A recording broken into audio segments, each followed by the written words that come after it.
ইউক্রেনকে দ্বিখণ্ডিত বিদ্রোহীদের দখলে থাকা দুই অঞ্চলকে স্বাধীনতা ঘোষণা করে সেনা পাঠালো পুতিন। রাশিয়াকে মার্কিন হুমকি। রাশিয়ার হাতে ভূখণ্ড তুলে দেব না, যুদ্ধের হুঙ্কার ইউক্রেনের প্রেসিডেন্ট জেলেনস্কির। ইউক্রেনে রাশিয়ার আক্রমণ শুরু হয়ে গেছে। পুতিনকে প্রথম আঘাত জার্মানির, গ্যাস পাইপলাইন বন্ধ ঘোষণা। একাধিক ব্যাংকের উপর নিষেধাজ্ঞা দিল যুক্তরাজ্য। তুর্কি নাগরিকদের ইউক্রেন ত্যাগ করার নির্দেশ। একসাথে মিলে আমেরিকাকে ব্যর্থ করে দেব, চীনা প্রেসিডেন্টকে বলছে উত্তর কোরিয়ার নেতা। মোদির সঙ্গে টিভি বিতর্কের প্রস্তাব ইমরান খানের। কাতারের আমিরের সঙ্গে ইরানের প্রেসিডেন্টের যৌথ সংবাদ সম্মেলন। ফিলিস্তিনিদের পক্ষে দক্ষিণ আফ্রিকার আদালতে ঐতিহাসিক রায়। ইউক্রেন ইস্যুতে পুতিনকে সমর্থন জানালো সিরিয়া।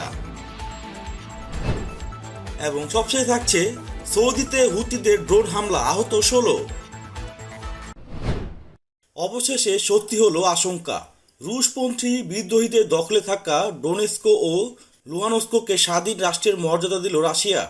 ফলে ক্রিমিয়ার পর আবারও বিভক্ত হলো ইউক্রেন। এমন চরম উত্তেজনাপূর্ণ পরিস্থিতিতে জরুরি বৈঠকে বসেছে জাতিসংঘের নিরাপত্তা পরিষদ। পরিস্থিতি মোকাবেলায় ইতিমধ্যে মার্কিন প্রেসিডেন্ট জো বাইডেনের সঙ্গে ফোনে আলোচনা করেছেন ইউক্রেনের প্রেসিডেন্ট ভ্লাদিমির জেলেনস্কি। পুতিনের এই সিদ্ধান্তের বিরুদ্ধে ফুঁসছে আমেরিকা, ব্রিটেন, ফ্রান্স সহ বিশ্ব নেতারা। রাশিয়ার বিরুদ্ধে কড়া পদক্ষেপের হুঁশিয়ারিও দিয়েছে তারা।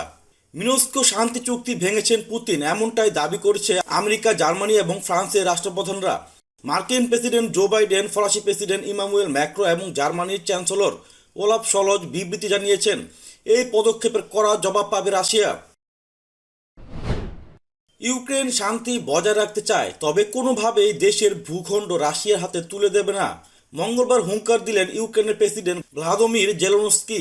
আমেরিকা ও ন্যাটো জোটের হুমকি উপেক্ষা করে সোমবার ইউক্রেনের ডোনেস্কো ও লুহানস্কোকে স্বাধীন ঘোষণা করেন রাশিয়ার প্রেসিডেন্ট ভ্লাদিমির পুতিন। তারপরই রুশপন্থী বিদ্রোহীদের দখলে থাকা দোনবাস অঞ্চলের ওই প্রদেশগুলিতে প্রবেশ করে রুশ ফৌজ। ফলস্বরূপ ক্রিমিয়ার পর এই অঞ্চলগুলি এবার কিয়েভের নিয়ন্ত্রণের বাইরে চলে গেল।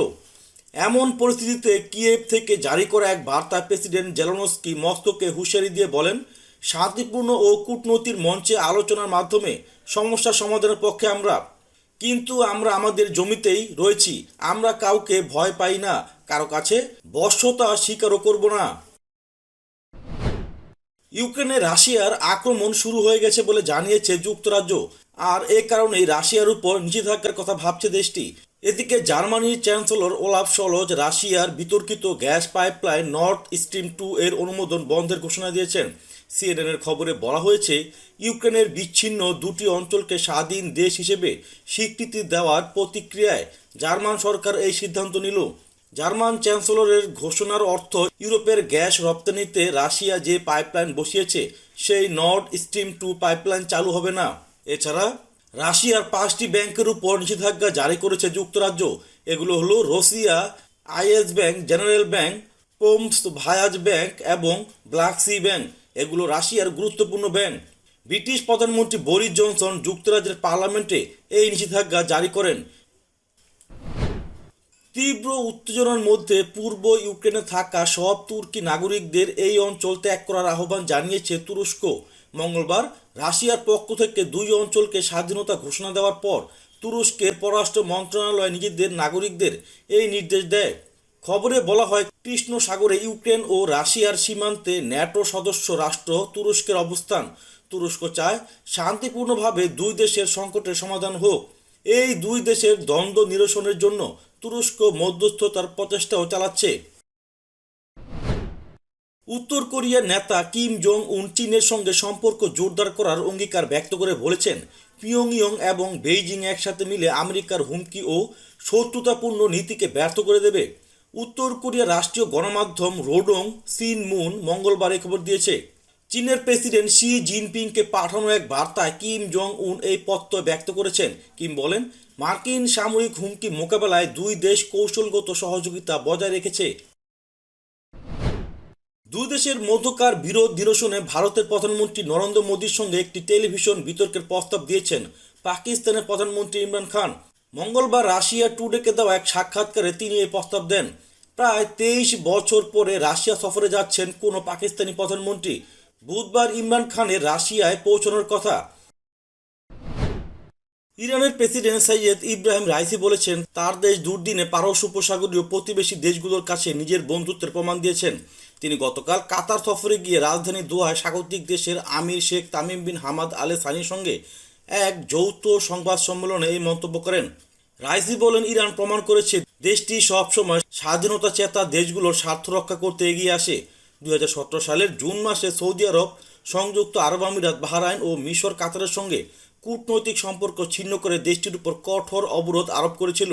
সে সময় কাতার খাদ্যদ্রব্য সহ নিত্য প্রয়োজনীয় দ্রব্যাদির চরম সংকটে পড়লে দোহার প্রতি তেহরান সাহায্যের হাত বাড়িয়ে দিয়েছিল। ওই ঘটনার পর ইরান ও কাতারের সম্পর্কে উল্লেখযোগ্য অগ্রগতি হয়। জায়নবাদের বিরোধিতা আর ইহুদি বিরোধিতা এক নয়, দুটি পুরোপুরি ভিন্ন বিষয় এবং এর ভিন্ন ব্যাখ্যা রয়েছে। দুটি বিষয়কে আলাদা ঘোষণা করে রায় দিয়েছেন দক্ষিণ আফ্রিকার এক আদালত। রায়টিকে স্বাগত জানিয়েছে ফিলিস্তিনের হামাস ও ন্যাশনাল কাউন্সিল। গত বুধবার দক্ষিণ আফ্রিকার একটি আদালত রায় দেয়, জায়নবাদের সমালোচনা করার অর্থ ইহুদিদের সমালোচনা করা নয়। তাই ইহুদিবাদের সমালোচনাকে ইহুদিদের সমালোচনা হিসেবে বিবেচনা করা হবে না। ফিলিস্তিনের ইসলামী প্রতিরোধ আন্দোলন হামাস দক্ষিণ আফ্রিকার আদালতের এই রায়কে স্বাগত জানিয়ে বলেছে, এই ঐতিহাসিক রায় সারা বিশ্বের বিচার বিভাগীয় কর্মকর্তাদের একই ধরনের পদক্ষেপ নিতে উৎসাহিত করবে। ইউক্রেনের পূর্বাঞ্চলীয় দুই ভূখণ্ড লুহানস্ক ও দোনেতস্ককে স্বাধীন রাষ্ট্র হিসেবে স্বীকৃতি দিয়েছেন রাশিয়ার প্রেসিডেন্ট ভ্লাদিমির পুতিন। যুক্তরাজ্য ও তার মিত্র ইউরোপীয় রাষ্ট্রসমূহ এই ঘটনার তীব্র সমালোচনা করলেও পুতিনের স্বীকৃতিকে সমর্থন করেছে রাশিয়ার দীর্ঘদিনের মিত্র সিরিয়া। দ্রুত এই দুটি দেশে নিজেদের দূতাবাস খোলা হবে বলেও নিশ্চিত করেছেন মধ্যপ্রাচ্যের এই দেশটি সরকার। সিরিয়ার পররাষ্ট্রমন্ত্রী ফয়সাল মেকদাদ বর্তমান এক সফরে মস্কোতে আছেন। সেখানেই পুতিনের এই সিদ্ধান্তকে তিনি সমর্থন জানিয়েছেন। সৌদি আরবের জিজান শহরে ইয়েমেনের হুতি বিদ্রোহীদের চলমান ড্রোন হামলায় বিদেশি নাগরিক সহ 16 জন আহত হয়েছে। কিং আবদুল্লাহ বিমানবন্দর লক্ষ্য করে হুতিরা হামলা চালায় বলে জানিয়েছে সৌদির বার্তা সংস্থা এসপিএ। আহতদের মধ্যে 3 জনের অবস্থা আশঙ্কাজনক। সৌদির রাষ্ট্রীয় টেলিভিশনের খবরে তেমনটাই জানানো হয়।